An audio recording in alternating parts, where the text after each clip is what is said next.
Okay.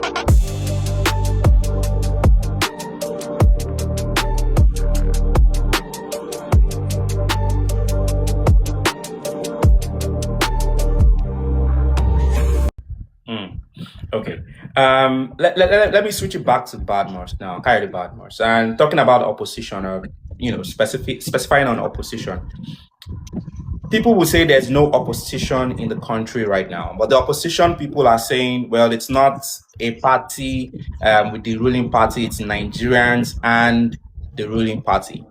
Kayode Badmus, with the options that we have in Peter Obi and Kwankwaso alliance specifically, and the rest of other options that we're looking at. I hear Sheyi Makinde declared intention to run yesterday. Of course, Alhaji Atiku Abubakar is the front runner for ADC, Rotimi Amechi, and the rest of them. What do you think stands the best chance to compete favorably with the current government, and do they have a chance? I was trying to say something earlier, even before Banji said something. Before I respond to what you just asked, I would like to quickly react to claims Ben made, because he said things that actually need to be reacted to. And I picked out 3 major points. The last one was him saying Tinubu brought agberism to Lagos and to introduced all around Nigeria. That is a lie. As late as 80s, there were names like Adebayo Success. There were several other people who were NURTW members. I remember Adebayo Success was an Awolowo person, and I remember when Awolowo declared for president during one of his this thing, Adebayo Success was right behind him while he declared. That was how strong NURTW was in those days. And Agberoism has been a part of our transport system from time immemorial. Saying Tinubu brought agberism to the polity or the system is a lie. It's false. And this is one thing that has been going on for a while. And I know, it's been coming on from a certain part of the country, Obidient, basically. And it's in one of the reasons. And, like he made certain claims to that. I've personally had to research. I am a social scientist. I don't listen to what people say and just take it for what it is. I will research. And then, that's the first one. Then he mentioned Singapore and he mentioned Rwanda. And he said one man made it happen in Rwanda, one man made it happen in Singapore. Now, what he didn't say is the fact that Paul Kagame is a military man who came into government through a military coup, and he's been in government for at least 26 years. Paul Kagame came into office sometime in the year 2000. And he's still in office. And for the next 10, 15 years, nothing happened. Sorry, can you hear me? Yeah, we can. Because I can hear myself echoing. For the first 10, 15 years, nothing happened in Rwanda. The question still remains, with the opposition options that we have, do we have a viable option? Let me switch it back to Ben Iyoha now. Do we have any viable options from all of the people that are aspirants? Peter Obi, Atiku, Rotimi Amechi, and the rest of them. Do they have that, personality or that credibility, that finesse to beat the current government? So, thank you. If you could hear me, Yes, there is an adage that says, in the city of the blind, the one-eyed man becomes the king. And it means that even where you are bereft or where you lack nothing, the one that even has the most slightest of it can actually suffice. Now, why I'm saying this is that I do not see any viable opposition. I do not see any good candidate that stands the chance to deliver anything meaningful. And it even gets worse when you have a political system that is hell-bent on destroying the opposition, a political structure that is built on having its way however way they wish to, or however way they can. Now, in the midst of this, why I spoke about the adage earlier is that I do not want to say sanctimonious on behalf of Peter Obi or whatever, even if I can say clearly that that's the candidate I support. But the truth is that where you lack viable candidates, we can actually see one. If I do not have a Peter Obi on the ballot, I would most likely drift towards a Sowore. But the reason why I do think the Peter Obi candidature suffices in the situation that we are in Nigeria today is that over time, the person of Peter Obi has proven that the meeting ended. He has proven that he has the capacity. The Zoom one ended. Can you hear me? Yes, Kay, I can hear you now. Okay. Yeah.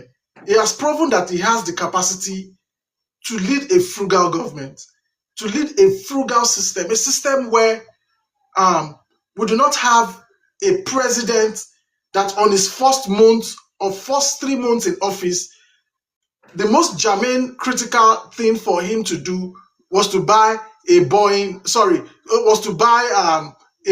new jet, was to buy the Airbus, was to buy the yachts and all those other stuff that he felt was very important for himself to lead. Now, putting all those kind of characteristics into play, you realize that this particular system do not understand what the yearnings of the people are, especially when you know that you are coming with policies like taking away subsidy. Now, for me, even Peter Obi has said he was going to take away subsidy, but if he had done it the way Tinubu had done it, I would have fought against him. Now, for countries around the world, there are countries around the world where people don't have the leverage like the West. What have they done to help the people grow? They've provided subsidies to help the people meet up. These countries are spread around the likes of Qatar, the UAE, Libya. As long as you produce these resources, you should be able to subsidize for the people. Now, let's now assume that in Nigeria's case, we want to take off the subsidy because we need that money. How have the government spent the money? This same government that we just heard, governors are pulled up 800 billion for the re-election of the president. And Hope Uzodinma was sitting on that money. The Governors Forum, APC Governors Forum, have come to fight against such a system. When you lead such a system that does not understand the cries on the street, do you know what 800 billion can fix in Nigeria in terms of development? I'm not even talking about roads. Now, I'll give an instance. If you go to all the federal medical centers in Nigeria today, you can hardly find a standard dialysis center that works. Now, you and I may not be victims of kidney failure, of kidney issues, so we may not know properly.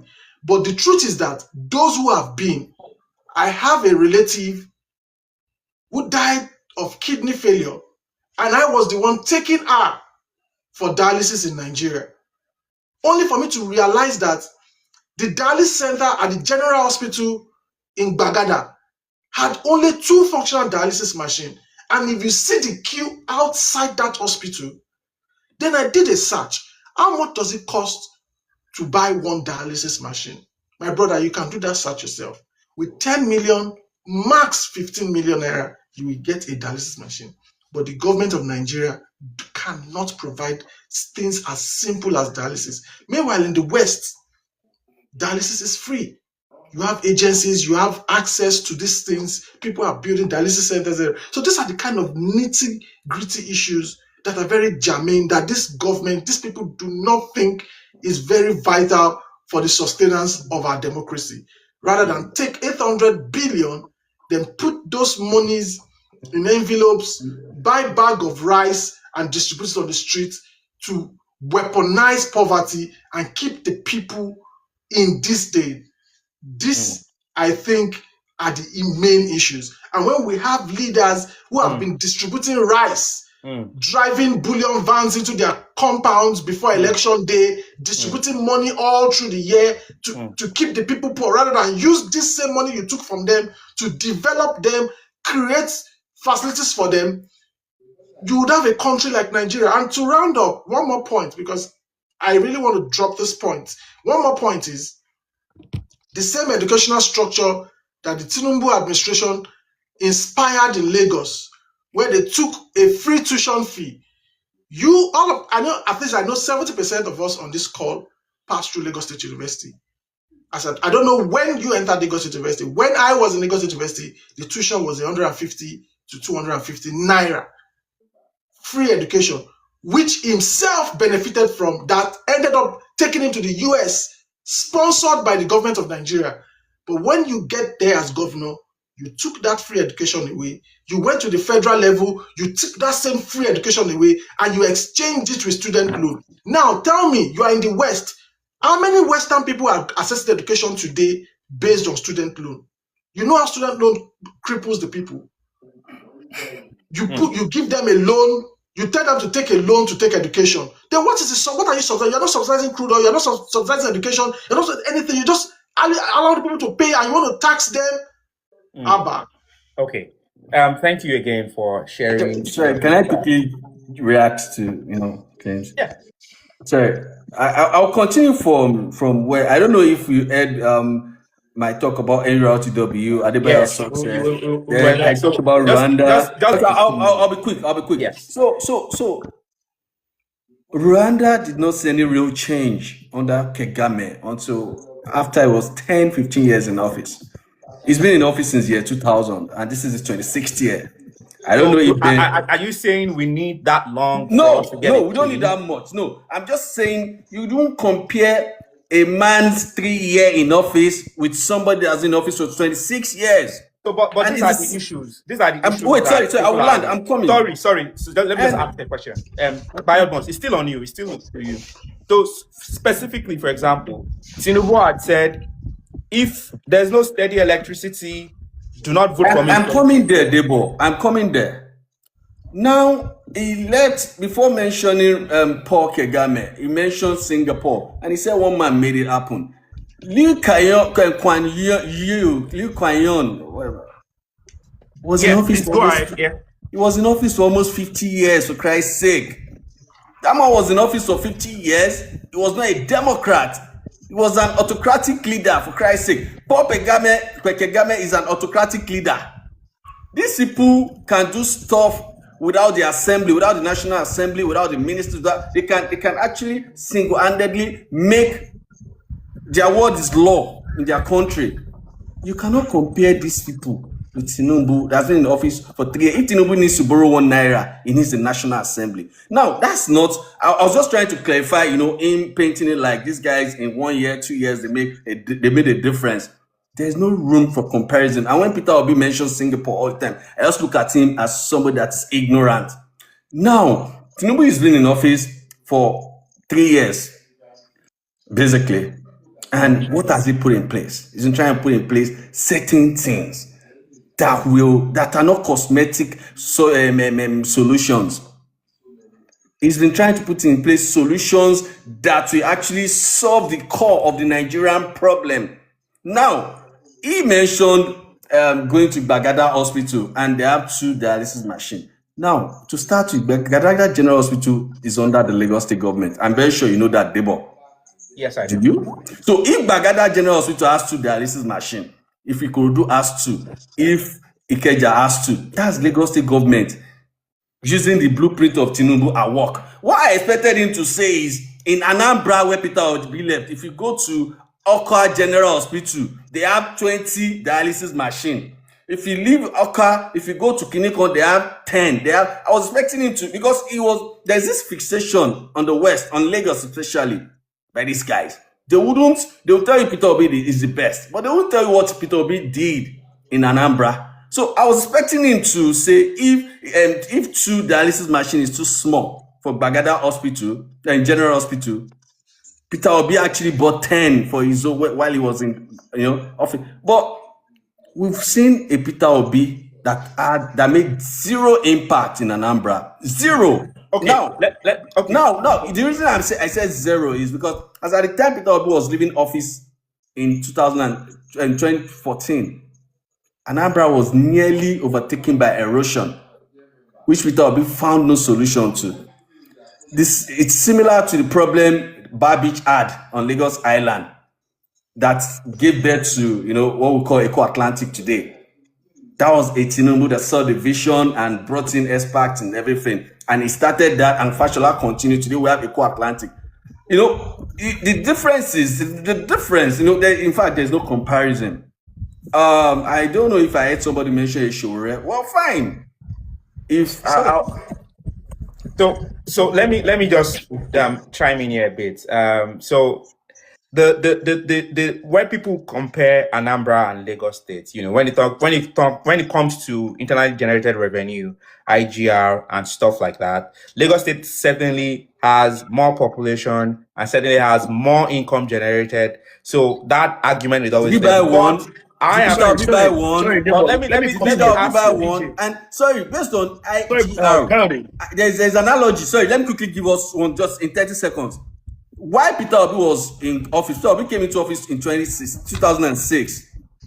There's someone that is similar in IGR, Cross River State, as at the time when we had Donald Duke that was in office. The IGR of Cross River and Abia are quite similar. They are close. Donald Duke built a Cross River that became the pride of Africa. Now, it was not, when people say Calabar was clean, it wasn't just about Calabar being clean. He built things like Tinapa, what's it called? Tinapa, he built Obudukatu Ranch, he did a lot of things with that slim IGR. And as at the time he left, there was nobody close to him, in that axis when it comes to little IGR. So the IGR or not is not an excuse, because Abia, for instance, has Ariara market, they have Aba market. Cross River does not have Aba, they don't have Ariara. Let's get people to chime in a bit.